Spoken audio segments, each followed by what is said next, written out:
Pernah aku ngondekah ada pernah ceramah di sini. Aku rasa lebih 10 tahun mungkin. Tapi berbeda kita ketemu kembali. Mudah-mudahan apa yang aku sampaikan pada malam ini bermanfaat bagi kita. Kita rasakan di diri kita. Pertama, aku sampaikan dari bahwa zahir kita itu bisa sehat dikala kita jaga, kita berikan asupan nutrisi yang seimbang kepada zahir kita. Kemudian jangan dimakan yang tidak sesuai dengan kebutuhan badan kita. Demikian juga batin kita supaya sehat, berikan yang ia inginkan. Dari aku katakan yang diinginkan batin itu adalah makhluk yang dekat kepada Allah Subhanahu wa ta'ala. Ketahuilah, setambah dekat manusia kepada Allah, maka setambah tenanglah jiwanya. Akan tetapi setambah jauh manusia kepada Allah Subhanahu wa ta'ala, maka akan gundah gulana, resah dan gelisahlah di dalam kehidupannya. Kemudian salawat dan salam kepada Nabi besar Muhammad sallallahu alaihi wasallam. Alhamdulillah, beliau dilahirkan di kota Mekah pada tanggal 12 Rabiul Awal, disebut dengan tahun Fil. Pada saat itu belum ada tahun Hijriah. Tahun Hijriah itu adalah tahun Rasulullah pindah dari Mekah ke Madinah. Tahun pertama ia pindah itu adalah tahun Hijriah. Maka kelahiran Rasulullah tidak ada tahun Hijriahnya. Akan tetapi di situ Rasulullah lahir pada malam Isnin 12 Rabiul Awal. Karena pada saat itu belum ada nama tahun, maka dikatakan tahun itu tahun gajah. Kemudian Rasulullah lahir pada tanggal 20 April.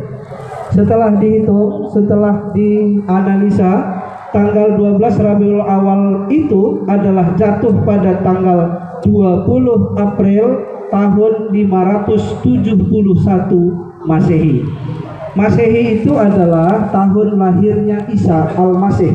Tahun pertama Isa Al-Masih lahir itu adalah tahun Masehi. Maka sampai hari ini Isa sudah 2020, tahun 2020 hari ini, maka Isa Al-Masih itu lahir adalah sudah 2020 tahun yang lalu.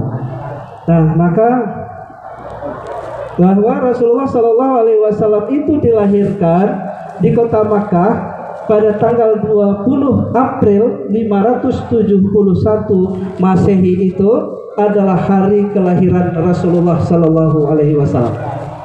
Kemudian umat Islam memperingati lahirnya Muhammad Shallallahu Alaihi Wasallam adalah setiap bulan Rabiul Awal.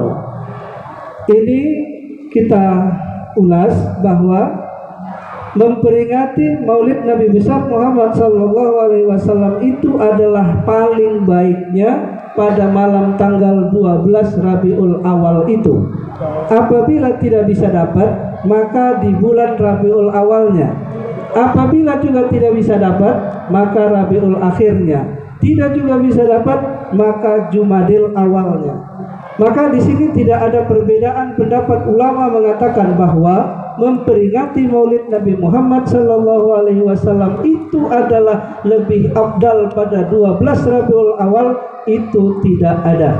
Yang jelas memperingati Maulid Nabi Muhammad Sallallahu Alaihi Wasallam itu boleh di Rabiul Awal, boleh Rabiul Akhir, boleh Jumadil Awal, boleh Jumadil Akhir. Kemudian kenapa Muhammad itu diperingati hari kelahirannya? Sementara para ulama diperingati hari kematiannya. Haul. Kita sering pakai kata haul.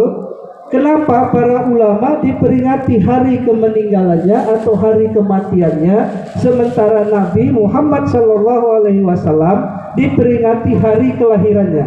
Hari ini kita lempengkan bahwa yang memperingati hari kelahiran itu adalah orang dari Kristen Katolik Ortodok, yaitu mereka memperingati hari lahirnya anak dewa, yaitu 25 Desember.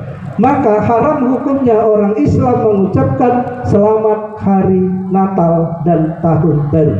Ada yang mengatakan apabila orang Islam mengucapkan Natal dan Tahun Baru, selamat hari Natal dan Tahun Baru, ada yang mengatakan orang itu keluar daripada agama Islam. Kenapa? Karena pada Dies Natalis atau disebut dengan hari Natal itu adalah mereka mengakui kelahirannya Nabi Isa Al-Masih. Sementara sampai hari ini semua peneliti-peneliti, semua arkeolog yang besar internasional hari ini meneliti bahwa tidak ada kepastian Isa Al-Masih itu lahir pada tanggal 25 Desember. Yang mengatakan Isa lahir 25 Desember itu adalah Paulus atau pastor. Maka apabila ada orang Islam mengucapkan selamat hari Natal dan Tahun Baru, berarti ia mengakui bahwa Isa Al-Masih itu adalah lahir pada tanggal 25 Desember. Kemudian orang Islam, malah kita kalau Islam yang kita peringati bukan tanggal lahirnya tetapi adalah hari wafatnya. Kenapa Rasulullah diperingati? Malah sekat kita di Kusokalak, kenapa Rasulullah itu diperingati tanggal lahirnya? Sementara itu adalah ulang tahun itu adalah orang-orang Kristen, orang-orang non-Muslim. Apabila ada orang Islam yang memperingati Idul Miladnya, hari tanggal lahirnya, berarti ia sama dengan memperbuat perbuatan orang non-Muslim. Kalau ada malalot, mantap mudah-mudahan malalot kita tahu malalot tahun-tahun hari ulang tahun tahu malalot anak-anak kita tahu malalot ulang tahun mudah-mudahan jauh malah ini si ulang tahun ini orang yang tidak tahu hukum. Nah, yang ulang tahun itu kita kaji sekarang. Kenapa Muhammad itu diperingati hari kelahirannya? Karena Muhammad itu sebelum lahir sudah jadi orang mulia. Nabi Muhammad belum lahir ke dunia sudah mulia, maka diperingati hari kelahirannya. Yang diperingati hari kelahirannya itu adalah khusus satu, tidak ada kepada Nabi dan Rasul-Rasul yang lain, hanya kepada Muhammad Sallallahu Alaihi Wasallam. Kenapa? Karena Muhammad itu adalah rahmatan lil alamin. Sementara para ulama diperingati hari meninggalnya. Kenapa? Karena pada waktu ia lahir tidak mulia, maka tidak diperingati hari kelahirannya.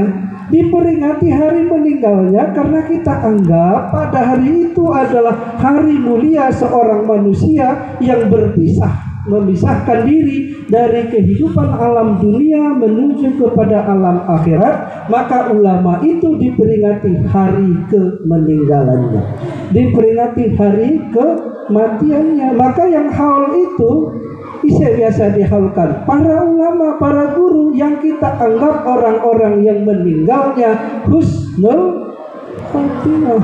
Nah, kalau kita mau main ulang tahun, yang ulang tahun itu adalah Kristen Ortodok.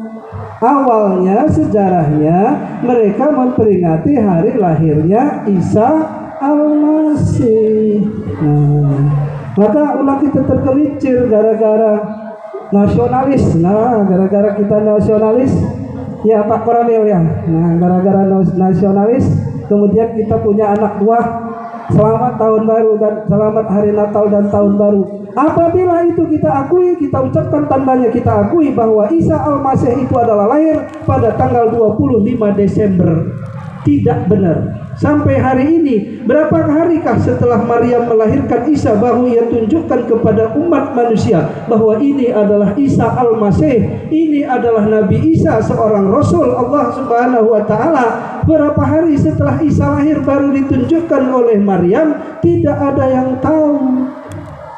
Idokai Isa Al-Masih itu lahir sebagai anak biasa? Tidak. Aku pernah berdialog dengan seorang pastor waktu di Cirebon. aku katakan bahwa Isa Al-Masih itu lahir adalah bukan jasad, tetapi yang lahir itu adalah ruh, namanya Rohul Kudus. Makanya Maryam itu sampai hari ini diakui adalah Bunda Maryam itu perawan. Apabila dia sudah beranak tidak mungkin. Maka yang lahir itu adalah bukan jasad, akan tetapi yang lahir itu adalah ruh. Maka namanya Ruhul Kudus. Apabila yang lahir itu jasad, maka anak haram. Aku katakan seperti itu. Nah, maka kita itu sebagai langkah awal aku sampaikan supaya kita jangan tergelincir. Ini mungkin sama Pak Koramil lah dulu ini orang kita orang mungkin kita menyampaikan selamat tahun baru Natal dan hari tahun baru karena orang anak buah tak. Malah Pak Koramil ya kalau anak buah nah maka Pak Koramil kalau besok selamat Natal dan tahun baru itu itu bukan bagian kita, bagian sama. Lalu kembali ke ulang tahun. Ulang tahun itu yang diperingati kelahirannya hanya Rasulullah, tidak boleh yang lain. Kalau ada yang memperingati hari kelahirannya, kadang-kadang orang anak sekel umatnya nggak sekel, bapaknya masih kadang masih kacau ya. Jadi kerjaan di ulang tahun topi pas topi kacang, kayak kacang terakanan itu. Kahia biasa kacang terakanan ibu lo biasa digolong pakai kayak pore. Itu namanya topi kerucut. Topi kerucut itu topi di gereja. Itulah yang mereka pakai memperingati hari lahirnya anak dewa sebenarnya. 25 Desember itu adalah lahirnya anak dewa, bukan lahirnya Isa Al-Masih.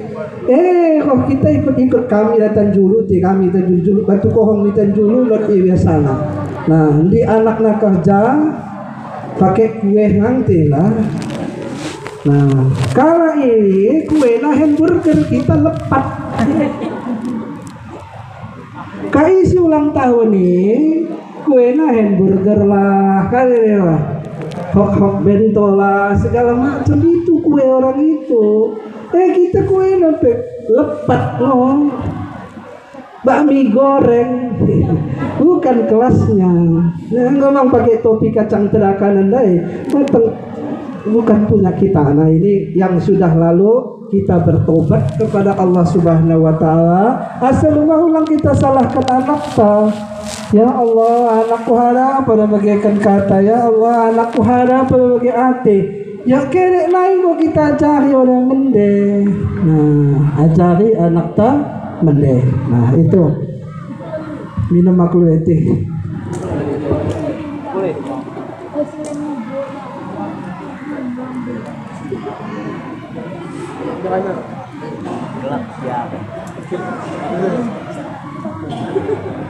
Kita ulang nasi simbolik ate teh.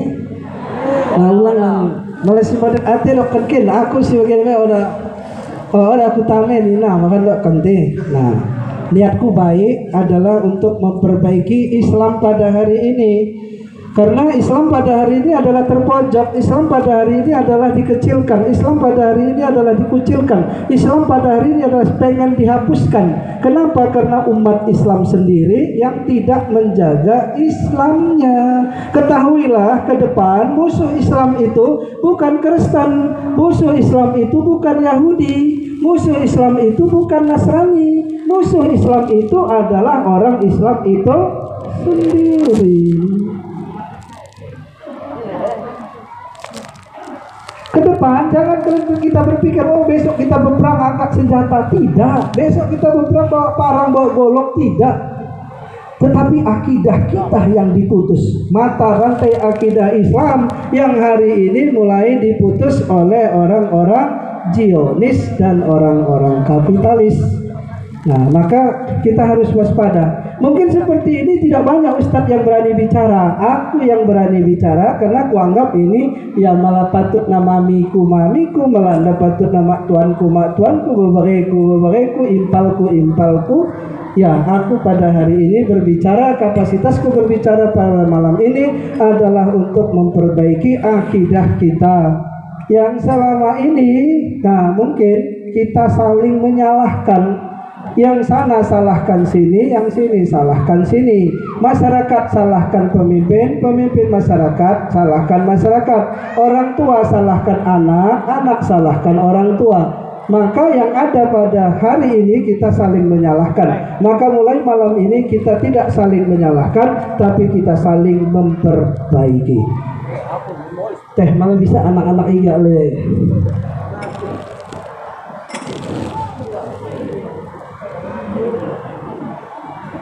Dokter ya, tahu ini tak lain tahu lain.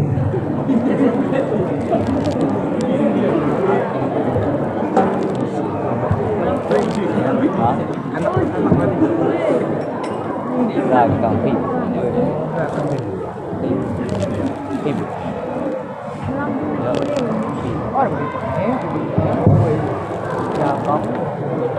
ra cọng này của bọn mình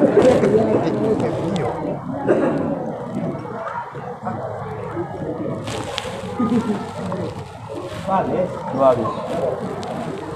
Udah deh.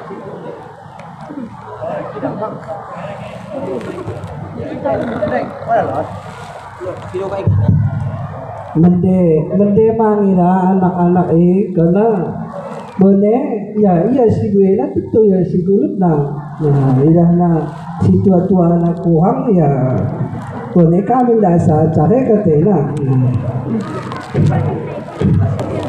boleh kalah si tua-tua dengan anak-anak kalah kita nah maka karena idahna kita kalah ya maka ambil alih ya jadi pemende tamarin ke anak-anak di masjid nah kebiaran gue bapak udah tamat di masjid anak lo bertamat di masjid bahaya terus mudah-mudahan anak-anak ini kita doakan semua ke depan menjadi anak-anak yang soleh, anak-anak yang hafal Al-Quran.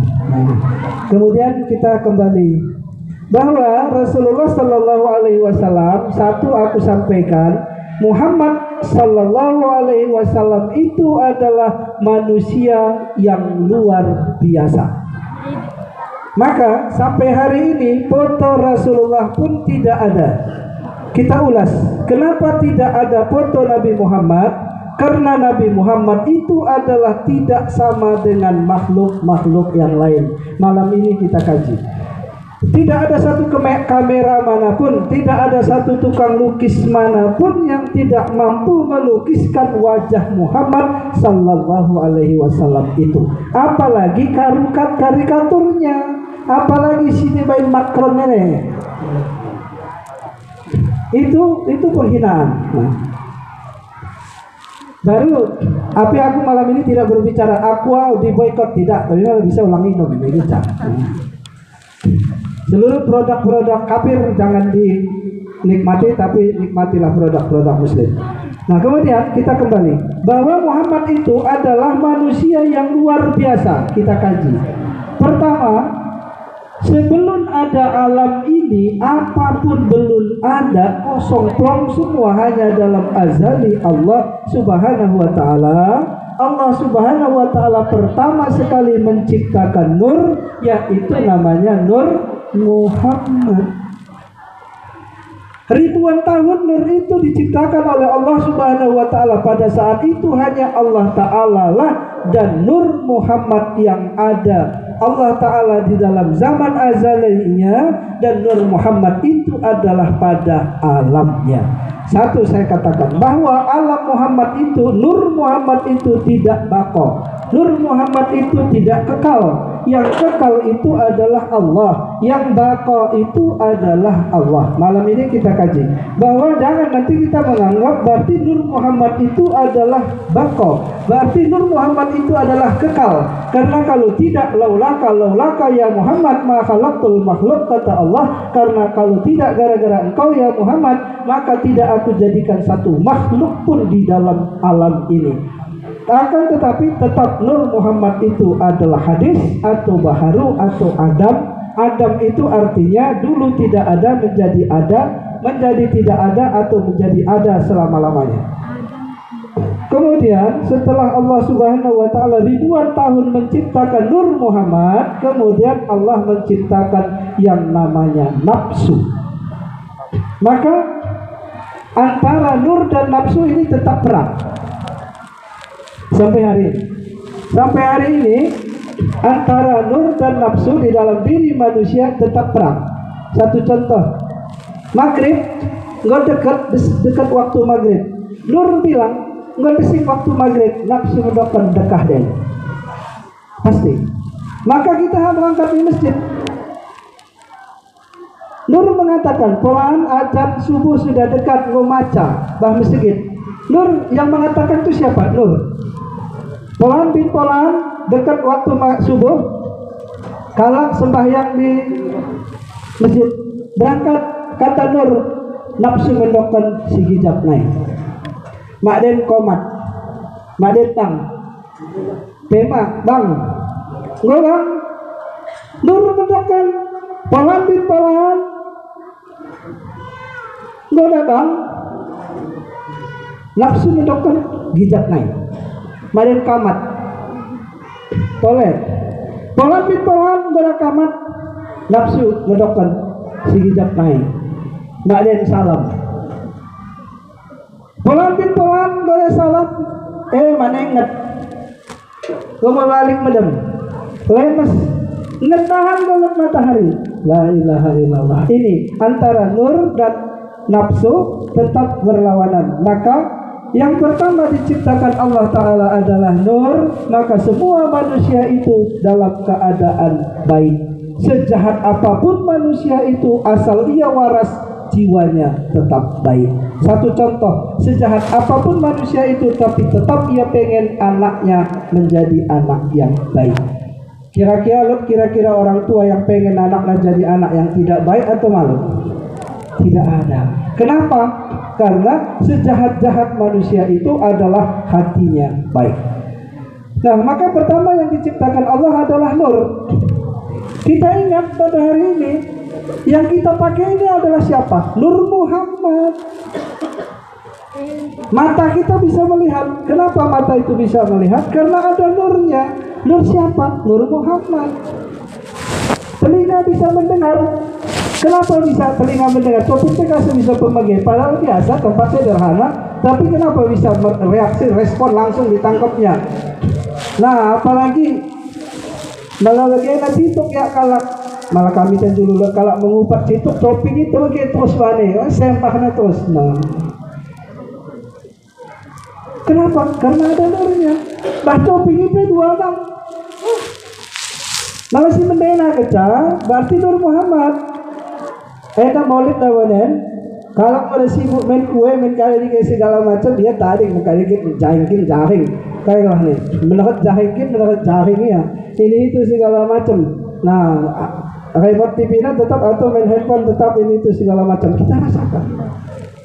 Telinga itu adalah Nur Muhammad di dalamnya. Polang bin polang bonen maulid. Tetapi nafsu sidai. Padahal nafsu nomor 2 diciptakan, nomor 1 diciptakan itu adalah nur. Nah, maka yang terbaik dulu. Kita ini semua baik. Begitu kita lahir dulu baik semua. Yang tidak baik bikin nafsu kita. Kemudian 2, maka tetap bertentangan antara nafsu dengan nur dengan nafsu. Kita rasakan. Apabila nur menang, maka sehat rohaninya. Balik ulang. Apabila nafsu yang menang, maka sakit rohaninya. Kita rasakan. Ya Allah, ya Rabbi, ya Tuhanku, umurku pada hari ini sudah 49 tahun. Manakah yang menang dalam diriku? Nurkah apa nafsu? Nafsu. Toleh, segera kusok. Kita kusok, kita gelahi dah bata, ulang gelah kalak cerita itu. Kiung peto na gelah na kita naruh kita itu gelah ta. Ini salah kan? Ini aku terus terang deh, kita was-was itu. Nah, kita pengajian Maulid manen sekalian tausiah. Karena ini tausiah manen dari kiung kelahi mana kiung dina begini hanya lut kiung wah habis mau kena poloti. Kita pernah kita gelahi bantah. Kita gelahi, hei Polan bin Polan, pada hari ini umurmu 49 tahun, hampir 50. Menang nafsu ke apa nur? Nafsu. Segentoleh kusok, Polan bin Polan, umurmu hari ini kurang beberapa hari lagi 50 tahun. Yang menang nafsu apa nur? nafsu. Jadi kapan nur itu menang? Tidak akan. Siapa yang bisa memenangkan nur itu? Kita sendiri. Aku katakan tadi bahwa manusia yang sehat, dari kan awal kita ya, sehat jasmani dan rohani. Ulang enak-enak saja kita mengatakan pada malam ini Allah Subhanahu wa taala telah memberikan kepada kita sehat jasmani. Boleh. Sehat rohani belum tentu, dilihat dulu. Kita rasakan dulu. Bagaimanakah kita sendiri yang merubahnya? Oh, menunggu keajaiban dari Allah, ada keajaiban itu tapi jarang. Nah, maka kita kembali. Allah pertama menciptakan Nur Muhammad. Setelah Allah menciptakan Nur Muhammad, baru diciptakannya yang namanya nafsu. Nafsu itu juga dari Nur Muhammad. Maka di dalam diri kita yang dua ini tidak bisa terpisahkan. Berat sekali memisahkannya, padahal mudah sekali memisahkannya. Akan tetapi kita sendiri yang tidak mau merubahnya. Kadang-kadang banyak faktor, banyak penyebab. Kenapa kadang-kadang kalak sholat tarawih, kalak mengikat ceramah mang, kalak taubat mang, kalak astaghfar mang, orang lain berzikir mang, kalak sholat mang, malah maulid kalak dahina mang, malah ini itu. Kenapa ia bisa? Kenapa aku tidak? Kalak sholat jamaah datang ke masjid, ia menjaga sholatnya. Kalak puasa, ia puasa. Saya kenapa tidak? Kita tekan kembali. Mungkin banyak hal-hal yang dilarang oleh Allah Ta'ala masuk di dalam diri kita. Kadang banyak makanan-makanan yang haram, yang tepangan banta, yang menjadi darah daging banta, yang tidak kita rasakan. Tambah banyak kita makan, tambah jauh kita kepada Allah Subhanahu wa taala. Setambah jauh kita kepada Allah, setambah stres otak kita, setambah susah kita menghadapi hidup. Ketahuilah, hidup ini hanya sekali, hidup ini hanya sebentar. Ngeluh hanya sekejap, paling ada 100 tahun kita ngeluh. Tamat 100 siwah puluh petah ngebohong anak.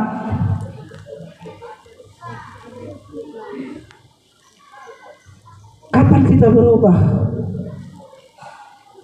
Mungkin banyak makanan-makanan yang haram, yang tepangan bantah, yang kadang-kadang sampai hari ini makanan haram tepangan bantah kita rasakan. Apabila banyak makanan-makanan yang haram masuk ke diri kita, maka kita akan tambah jauh kepada Allah Subhanahu wa ta'ala. Kita rasakan. Atau di tempat kita menjaga, anak tak orang menjaga. Atau di dalam lingkungan kita, di wilayah kita, atau di kampung kita. Sehingga keberkahan negeri itu, keberkahan kampung itu, nur